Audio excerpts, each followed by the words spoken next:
大家估唔估到我喺邊呢？而家我就身處喺澳門嘅新濠天地啊！因為疫情而停辦咗5年嘅水舞間水上匯演呢，哇！終於可以搞翻啊！咁我今日咧就好榮幸咧受邀嚟到咧呢個水舞間嘅先行首映禮啊！咁我就會帶大家咧感受下咧首映禮嘅盛況啦，同埋咁精彩嘅水上匯演㗎。Let's go！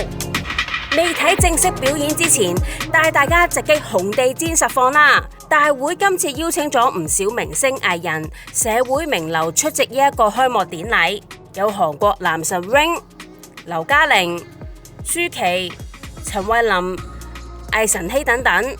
今次重新構思嘅水舞間，由佩柏里尼工作室藝術總監朱尼亞洛佩柏里尼親自操刀，並由 Our Legacy Creations 團隊進行製作。故事講一個異鄉人唔小心闖入神秘王國，同黑皇后鬥智鬥勇，救出被困嘅安妮公主。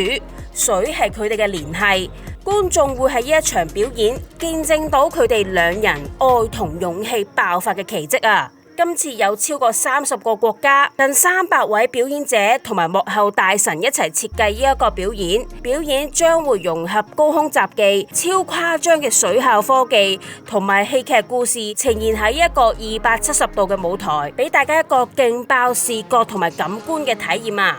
睇完咁精彩嘅表演，仲可以去周邊商品店選購精美嘅紀念品帶返香港啊！